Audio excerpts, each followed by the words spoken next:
Hey everyone, welcome back to another video. Today I'm going to be going through Unit 2 of AP, Comparative Government and Politics. We're actually going to start with 2.1, crazy, I know, and then we're going to go up into 2.9 or 2.10. I don't know when this actually ends, but we'll get through this entire unit. Excellent.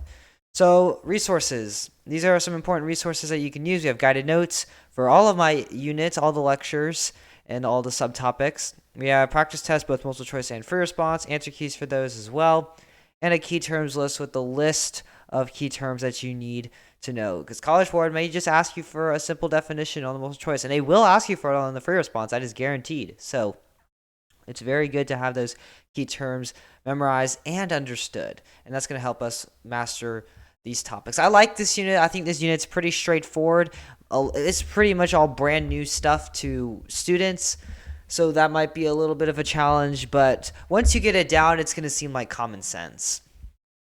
And as always, I'm going to reinforce the course and exam description, which is a document provided by the College Board that outlines what you need to know in this course, what could be on the exam, and what cannot be on the exam. And they have practice problems, and they tell you what skills you need to have, how they can ask you questions on the AP exam. It's very, very good. Teachers often don't share this resource with their students, which I don't know why. It's very beneficial to you. So that's what I'm doing. I'm sharing it to you. All right, let's get started. So we're going to talk about different political institutions. So we're going to start with parliamentary systems. And you probably know the UK has a parliament. And that's what we're going to be talking about. So parliamentary systems combine the lawmaking, which is our legislator, and executive function. So it's fusing together the legislative and executive branches. And this allows the national legislator, the Congress essentially, it's a parliament, to select and remove the head of government and the cabinet, which are executive positions. We'll go over what these terms mean later on. So as we discussed, this is the United Kingdom. It's our only course country that is parliamentary.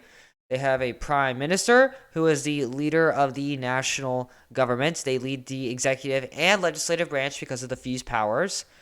The legislator's majority political party is the people who select a prime minister. The citizens do not elect a prime minister in the United Kingdom. They do not have elections like we do in the United States every 4 years for their prime minister. This is selected through their parliament. They do get to elect some of their parliamentary members in one of the houses. So that it shows representation in the prime minister, because the majority political party is going to be represented in the parliament, which will be represented by the prime minister. It's all coming together. Now, the cabinet includes cabinet members and the head of bureaucracy, and they help in enforcing and explaining executive policy and decisions. These leaders in the United Kingdom are chosen by the prime minister. This is the center of policy making in the country. And they have collective responsibility, which means that all members publicly support government decisions, even if they don't agree on them. So outside of the room where it happens, they're going to say, yeah, this is a policy that we need. Inside, they can bicker all back and forth all they want. And Parliament is not a one-house Congress. There's two houses, the House of Lords and the House of Commons. You might have heard about this in the news, and we'll discuss what those are. Now let's talk about presidential systems, which is what the United States is. It has a cabinet that is mostly responsible to the elected executive, which is the president. The legislator can remove cabinet members through impeachment, and they can remove the president. There are separate fixed-term popular elections for the national legislature. So what this means is that the legislator and the executive are not fused like in a parliamentary system. Both systems have elections for their members.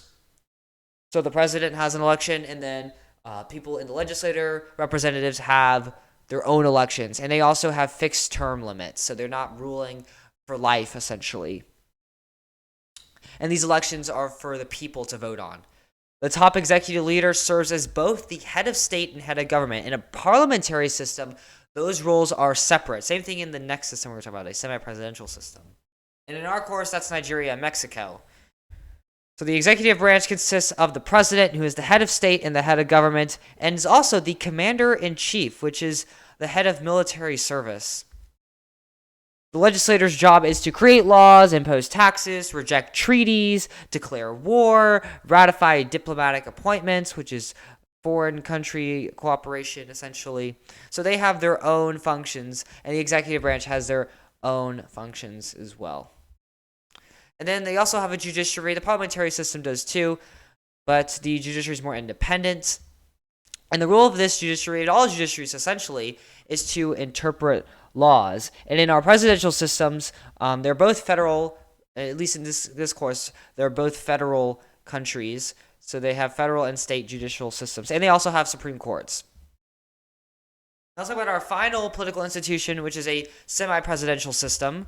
So these have separate popular elections for the president and for the national legislature, just like our presidential system. But the president nominates a prime minister with approval of the legislator, so he can't just recommend and bring in his brother without the legislator's approval, and they'll serve as the head of government. So that means the president is the head of state, while the prime minister is the head of government. So how is this different from a presidential system? Well, they have a prime minister that serves as the head of government. The president is not head of government, but it's similar to a parliamentary system because there's a prime minister. They also have a cabinet. These are held accountable to both the president and the legislator, similar to a parliamentary system. The cabinet is responsible for elements of policymaking, executing monetary policy, property protections, crime, essentially like the other systems as well. And Russia is our semi-presidential system in this course. Now, you probably have noticed that I did not discuss Iran and China. That's because they don't really fit any of these systems that well. China, you can say it best fits a presidential system because they have a president, but that legislator is such a huge representation of communism. Same thing with the executive and judicial branches, so they're all kind of fused together. And we don't have a system in the course where all three of those branches are fused together. Now, in Russia, the prime minister, even though they are the head of government, have had very, very, very little power until Putin took position in 2008. And Putin wanted that power, so he basically gave himself the power. Now, in the United Kingdom, the prime minister has a lot of power. Let's talk about checks and balances, because I've already kind of discussed this, but let's go into the actual checks and balances slide. The parliamentary systems have fewer institutional obstacles to enact policies. The fusing of those two branches makes it very easy to pass laws because, for one, the prime minister is selected through the majority party. So they're going to have similar ideologies and beliefs and agendas. So when a bill is passed and supported by the legislator, chances are the prime minister is going to want to pass it as well. And since there's not a greater number of obstacles to go through, those laws can be passed pretty quickly and efficiently. So presidential systems, on the other hand, have divided branch powers. So the legislature, the executive, and the judicial are going to be pretty independent, have their own rules, and this can create more obstacles in passing policies. It can be more inefficient and more time-consuming. So let's talk about some parliamentary system checks and balances.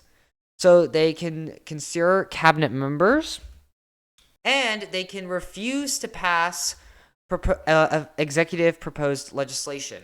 So if the prime minister proposes legislation, it's not just automatically going to get passed. In a presidential and semi-presidential system, they may have a presidential decree or executive orders. But in a parliamentary system, that doesn't exist. So the legislator can say, nope, not going to happen. Then there's also questioning time. What does this mean? So this means that the people of the country, essentially the United Kingdom, in this case, have scheduled times where they can question and interact with the prime minister, with legislators, and they can ask them about what's happening in government. They can question their actions and hold them accountable to what they're doing. It also brings in time for other beliefs and opposition to have a voice and speak and debate with members of government. They can challenge the majority party governance and policy making. It's actually a very interesting process, and you can actually go online and view past question times from the United Kingdom. So the House of Commons is the house that holds this regularly, and they question government policies, particularly governmental policies that are implemented by the executive bureaucracy. So this allows majority members to indicate representation of interests of their constituents, which are the districts. So essentially, if people are agreeing with the policy, they can show that they're representing the people.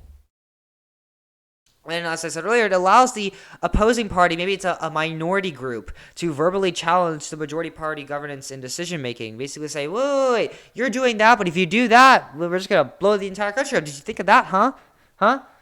Yeah. Very interesting. There's also snap elections, which is not something you need to know that well, but I think it's pretty cool to include.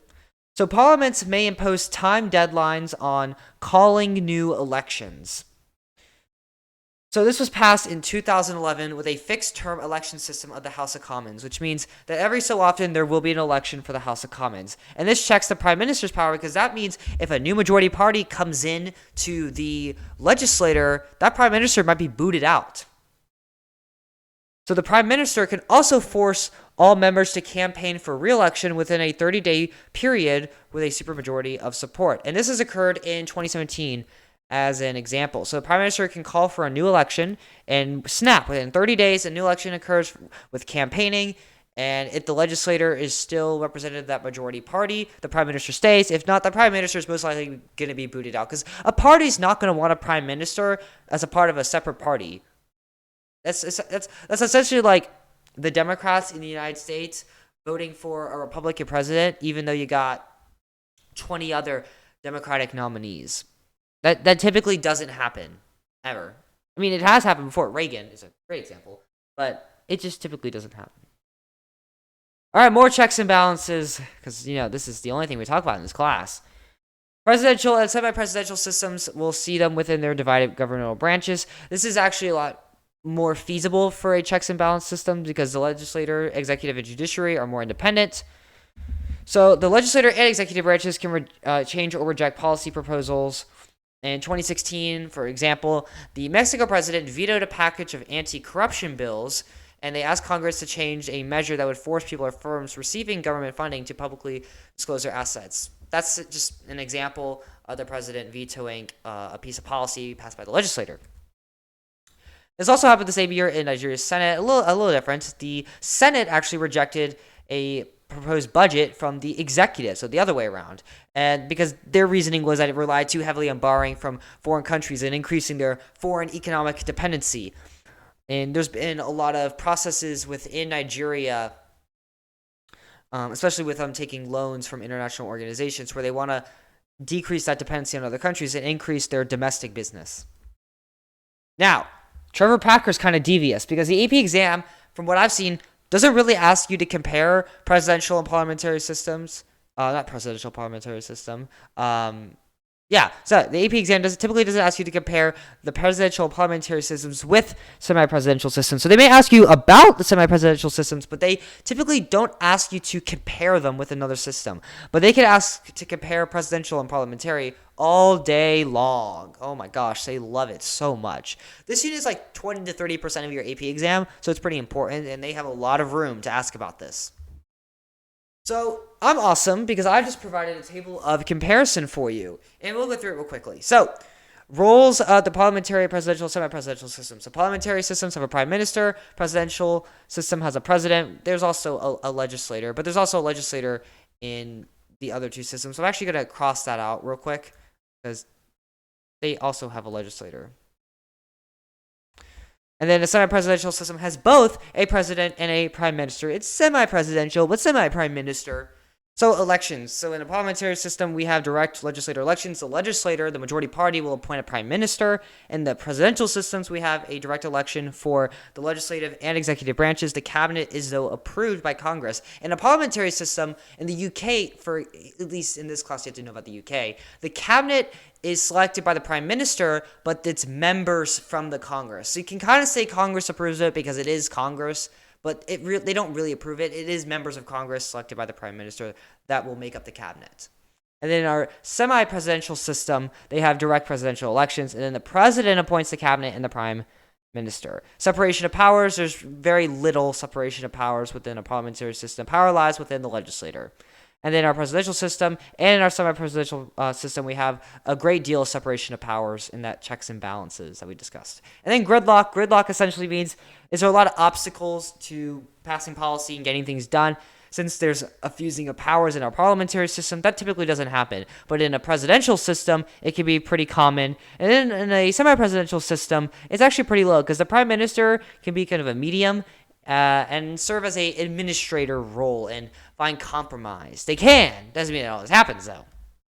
Thanks so much for watching. Please like and subscribe. It's free, which means it costs $0, and it really does help me out. Leave a comment down below with any questions. I'll be happy to answer them. There's some links down below in the description with practice tests, key terms, guided notes, all that fun stuff. Head on over to the next AP Comparative video on some really cool political stuff.